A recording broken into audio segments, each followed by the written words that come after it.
Nomads Unbound is a tabletop RPG by Mind's Vision out of Brazil. I've covered a couple of their games here on this channel, The Legacy of Cthulhu and Infernum, both sort of rules-light apocalypse games that contain some surprisingly novel and creative game mechanics. Nomads Unbound is no exception. It's full of interesting game design, credit in this case going to Marcelo Collar. The game itself puts you in the shoes of a multiverse explorer, although the specifics are entirely up to the players, and just the players. There is no game master in this one.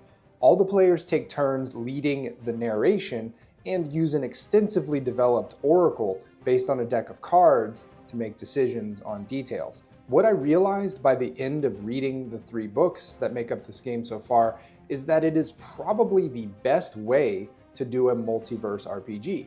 In this video, I want to quickly run you through the most important rules of the game and then discuss why this might be the best approach to multiverse storytelling. And I'll also throw in my honest concerns and misgivings about this project so far. At the time of recording, this game will have just launched its crowdfunding campaign. I'll leave a link down below to where you can find that and maybe back it yourself. But let's jump into the ways that this game genuinely surprised and impressed me with its design. Players are in charge. The way this game basically works is that one player starts a scene by giving a brief description and stating a goal or objective for that scene. Then the next player starts a round in which they do a couple of things. They ask 2 yes or no questions about the scene at hand and describe one action that their character takes in the scene. The questions are actually answered with playing cards. The question itself is rated on a scale of its likelihood, and that affects its chance of being answered in the positive. If all the suits are black, then the answer to the question is yes. But if any card is red, then the answer is no. And the final card's value also determines the severity of the yes or no. Drawing a king means the answer is yes beyond any shadow of a doubt. Even PC actions are resolved with a yes or no draw of the cards, anytime they interact with any established feature or element of the world. Ultimately here, this game's rules connect extensively with a deck of cards and a whole book of tables called the Creation Book, and does away with a game master, which means there's no one person creating the world. Everyone is equally empowered, and no one person is burdened with more session prep than anyone else. The Oracle covers everything. The Creation Book that I mentioned is this book of all kinds of tables that can generate everything from scene details to NPCs, to objectives, to plot twists. I mean, it's an oracle, and you've probably seen these before. They're used for solo RPGs and GM-less RPGs like this one.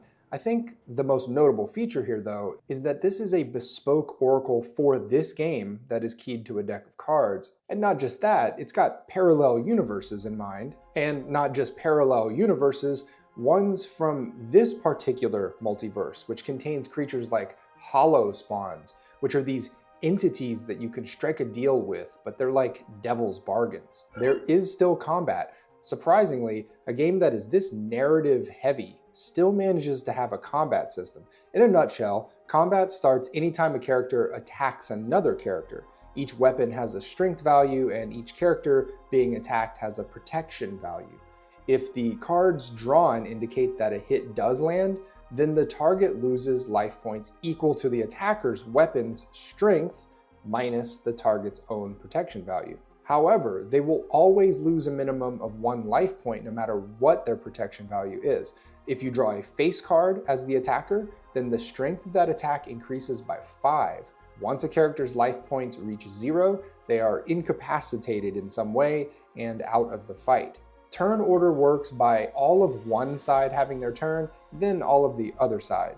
You can even handle sneaking by simply asking the cards a yes or no question, but again, rated from likely to highly unlikely, a scale of 1 to 4 cards. NPCs actually feature combat tactics as well, so it's not just a simple exchange of blows in most cases. Incidentally, players don't draw cards to determine if an enemy lands a hit or not. Instead, they draw cards only to react to each attack received. Characters also have resistances and weaknesses to certain attacks, in which case either protection or strength values are doubled against those attacks. Overall, it's a pretty viable combat system, all without the use of dice or a GM. Gear is fun. I think there's a tendency with narrative-heavy games to hand-wave items and gear as just stuff you kind of note on your character sheet if you want to or whatever. But this game does have a bit of substance when it comes to gear. Equipment is presented across a few different spectrums: its commonality or rarity, the genre it exists in, and its usefulness mechanically. But there's one other class of equipment worth mentioning, those called artifacts. If you're familiar with the Cypher rule system by Monte Cook Games, this might sound familiar to you, but I think here it's a bit more flexible. Artifacts are any kind of highly magical or technological item that is initially hard to understand how to use, but has powerful effects. They can have limited uses, be perishable, unstable, or unpredictable. These features can make artifacts not just fun to include in a story, but maybe even make them central to a story. Things get weird. Anytime a player draws a face card during a scene, question, or a PC action, then they will draw a second card and consult this Oddities table. This is going to happen somewhat frequently if you think about it. Face cards are not exactly rare in a deck of cards, so you'd be getting really well acquainted with this table. The trick is in interpretation, of course, and that's up to the player. And if I'm being honest here, that's a potential pitfall of this game's approach. Every player needs to have a baseline of improvisational ability and a nimble, flexible imagination in order for this game to shine. In other words, if you have a dud at the table, they're going to have more of a negative impact on the experience than if they were just a player in a regular GM-led game. Another source of weirdness, although generally less frequent, is a singularity. This normally happens anytime your deck is exhausted of cards and you need to reshuffle. The table here is a lot like the Oddities table, and again, a good interpretation is the key. But I like how these ground-shaking twists and turns to a scene are all built into the mechanics. The meta currency isn't overpowerful. I'd say a vast majority of RPGs these days come with at least one meta currency built into the mechanics. These are meant to fudge the dice or massage the fiction in a way that favors the player, to steer the fiction towards a more fun and satisfying tilt. The problem is sometimes these meta currencies just give too much power to the players. I guess that's a moot point with a game in which each player has the ultimate power to dictate the very foundational details of a scene, but still, I appreciate the fact that the meta currencies in this game, called Destiny, Ruin, and Focus, each help with card draws, but don't fundamentally bend the fiction in any extreme way. In fact, when using Destiny points, players will accumulate Ruin points, which increase the chances of something negative happening to them. Mysteries and clues just get on with it. There is this really great approach that the game takes regarding impasses in a scene where the players can't quite conjure how all the clues of a mystery fit together, or where or even what those clues are. This happens all the time in traditional investigation RPGs, where players are befuddled by the story before them and can't find the necessary clues to move forward. It's stated in this game, more or less, that when you're in a situation like that you can just move forward in the fiction, one more step towards the resolution, regardless of the details of any given clue. A clue can be reduced to nothing more than the advancement on a progress tracker, which this game encourages the use of, and I think this approach could be hugely liberating for when players paint themselves into a corner with a mystery or otherwise end up tying themselves and their characters into a Gordian knot of inexplicable happenings. The introductory adventures stay out of your way. So the way the game wants you to organize your campaigns is by groups of 5 sessions, which can each be thought of as episodes. I don't really think you have to shoot for exactly 5 sessions to create one of these so-called seasons, but it's a good number to start with. The introductory season, included in the rulebook, is interesting because it sets up your characters, scenes, and goals, but it actually does the job of getting out of your way so that you can play the game. This as opposed to writing out the whole scene in railroad fashion and maybe throwing in a decisional fork here and there that still arrives at the same ending. You choose the theme. I don't think multiverse RPGs need to be multi-genre, but this game happens to take the approach of giving everyone the choice of either action, horror, adventure, and/or mystery. The story components are pretty much the same with any theme, But the idea here is to establish a little bit of freedom when it comes to narrative details and the nature of the challenges. Explicit starting guidance.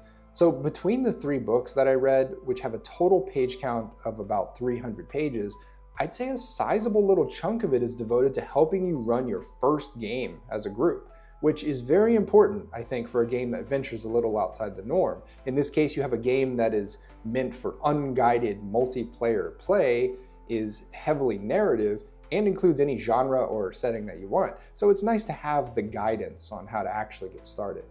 Alright, so I've spent most of this video discussing all the pros of this game, but I do want to share with you my concerns about this game as well. Every player needs to be imaginative. I did mention this a minute ago, since everyone takes turns describing a scene and they all have to interpret sometimes very vague oracle table results, it's incumbent on everyone playing to be relatively creative and imaginative. You can't have that one player who likes to be quiet and completely flavorless sitting at the table and doing nothing more than delivering a high damage combo when it's their turn. This isn't that kind of game. Everyone is the GM. Juggling 3 books is hard at first. I have to admit, the juggling of 3 different books to get my head around the game was a bit cumbersome. To be fair, it's really 2 of the books that I think could benefit from being consolidated into one. The rulebook and the creation book, which contains all the oracle tables. The rulebook has a ton of spots that reference a page number in the creation book, so going back and forth, at least on a read-through of the game, is a bit cumbersome, and I imagine it could be so at the table as well. Things will become more likely over time. So here's a thing that I'm not sure is a bad thing, it's just a bit odd. As your PCs become more experienced in the world of multiverse hopping, they're going to see more and more outlandish and crazy things.